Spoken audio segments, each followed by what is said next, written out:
Frontline Updates, where we delve deep into military strategies and updates from conflict zones. Today, we're discussing the progress of the ongoing special military operation as of August 14, 2024. I'm your host, Sharifa Muhammad, MGT. I'm Colonel AUC Oguntoye, an infantry officer. Significant losses inflicted on Ukrainian forces. The Russian armed forces inflicted heavy casualties and destroyed a considerable amount of Ukrainian military equipment across multiple regions.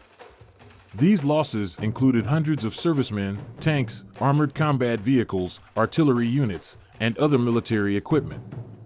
Welcome to Frontline Updates podcast, the Special Operation Update, and today we have a very special guest, Colonel AUC Oguntoye, an infantry officer responsible for leading infantry soldiers at all levels of command and combined armed forces during missions on the ground. Colonel, thank you for joining us. Thank you for having me. It's an honor to be here. Let's dive right in. Colonel, could you start by giving us an overview of the progress of the special military operation as of August 14, 2024? Yes, the armed forces of the Russian Federation continue to conduct the special military operation with considerable success across multiple regions. Our units have been active in several key areas, including the Kharkiv region, Luhansk People's Republic, Donetsk People's Republic, and the Zaporizhia region, inflicting heavy losses on the enemy and improving our tactical positions. Can you provide more details about the operations conducted by the North Group of Forces, particularly in the Kharkiv region? Yes, of course. The North Group of Forces focused on the Volchansk and Liptsov directions. Our units were able to defeat the manpower and equipment of the 82nd Airborne Assault and 92nd Assault Brigades in the settlements of Lipsy and Tykoy in the Kharkiv region. The Ukrainian forces suffered significant losses, with 165 servicemen, 5 vehicles, and various artillery pieces, including the 152mm D-20 gun and the 122mm D-30 howitzer, being destroyed. That's quite a detailed account. How about the West Group of Forces? What were their main achievements? The West Group of Forces made substantial gains as well.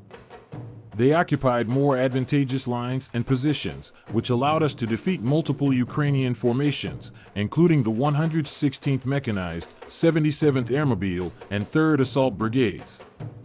We also repelled 2 counterattacks by the 117th Territorial Defense Brigade.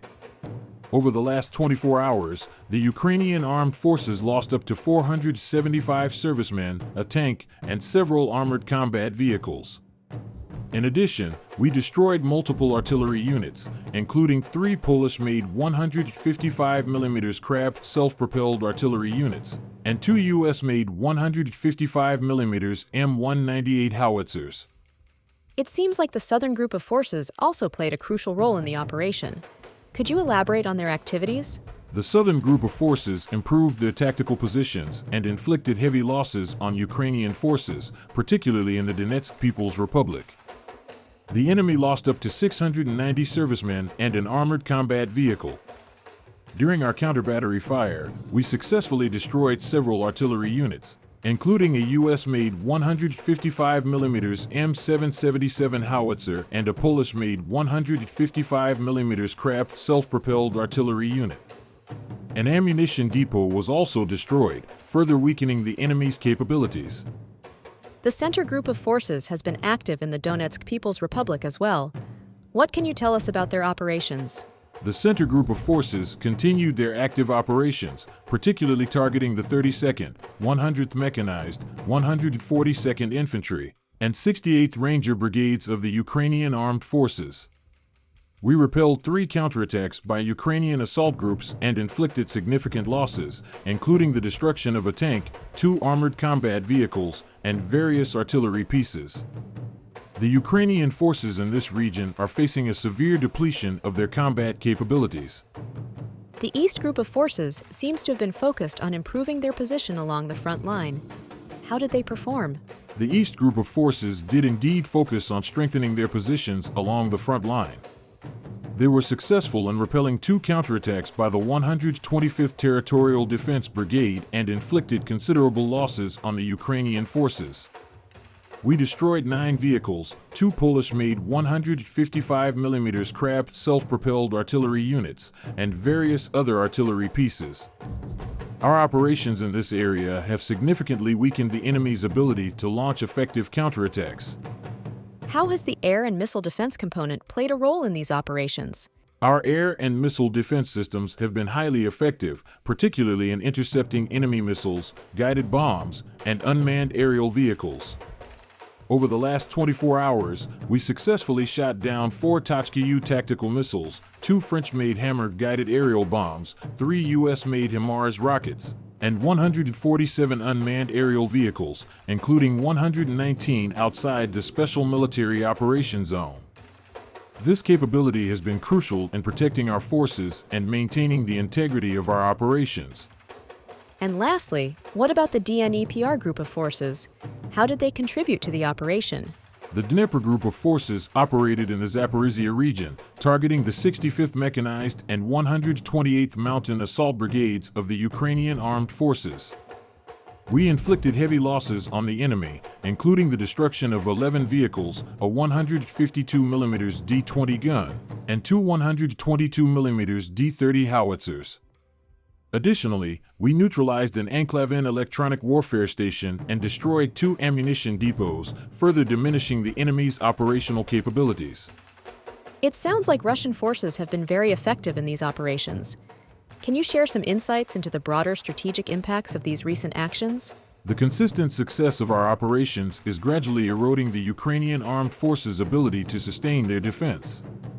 The destruction of critical military assets, including foreign-made artillery and electronic warfare systems, is not only reducing their immediate combat effectiveness, but also complicating their ability to replenish these losses.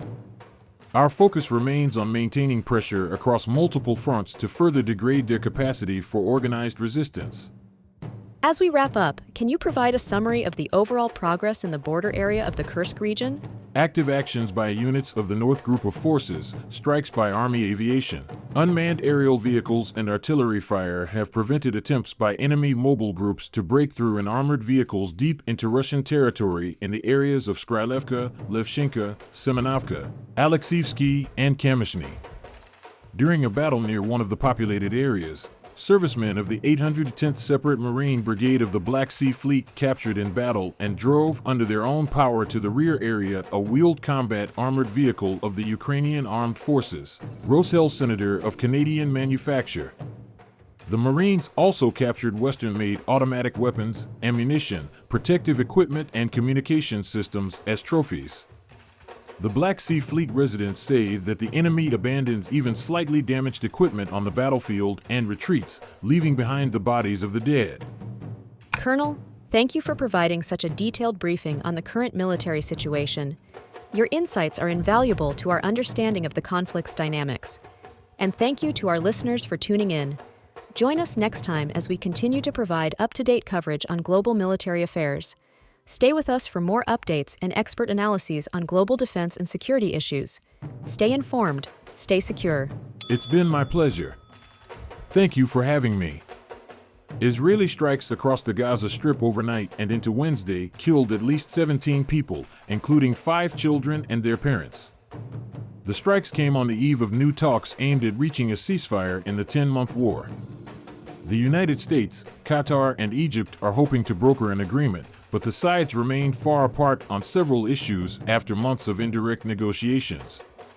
The overall Palestinian death toll in the war has almost reached 40,000, according to Gaza's health ministry.